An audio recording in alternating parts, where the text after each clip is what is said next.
এই গুড়গুলো কি প্রক্রিয়ায় তৈরি হয় চাচা, আপনাদের কোনো ধারণা আছে? এটা একেবারেই স্বাস্থ্য জন্য অত্যন্ত হানিকর এই গুড়গুলো, বুঝতে পেরেছেন? এটা গুড়ের ছিটে ফোটাও না এগুলোর মধ্যে।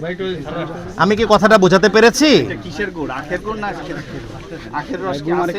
কিচ্ছু নাই এগুলো আপনার, যদি মানে এগুলো মানে জাস্ট ওই সোডা মোডা দিয়ে বানানো, চিনি এবং সোডা, এটা আমরা তো জানি। কোথা থেকে এনেছেন? ওগুলো কি গুড় নাকি?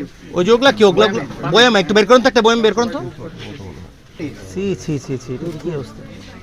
কবে এনেছেন এটা? এই দেখেন, আপনারা ছবিটা দেখেন, এই দেন ধরেন দেন, এই দেখেন, দেখেছেন? এই দেখেন, এই আপনি দেখেন, এই আপনার এই মুরব্বি এই যে গুড় বিক্রি করতেছে মানুষের জন্য, এটা দেখেন তো। আমাদের স্টাফ কোথায়? দেখেন, ওনাকে বড় জরিমানা করেন। এই দেখেন, আপনার কি মনে হয়, আপনি কি বাসায় এই গুড় খাবেন? আমরা বাজার কমিটির যিনি আমাদের প্রতিনিধি আছেন তাকে এই দায়িত্ব দিয়ে যাচ্ছি, উনি এই ধরনের যে প্রোডাক্টগুলো এটা উনি নিজ দায়িত্বেই।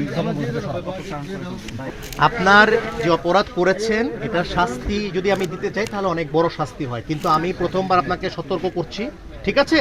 সতর্কতামূলক আপনাকে 5,000 টাকা অর্থদণ্ড করা হচ্ছে, আপনি দ্রুত তাৎক্ষণিকভাবে আদায় করবেন।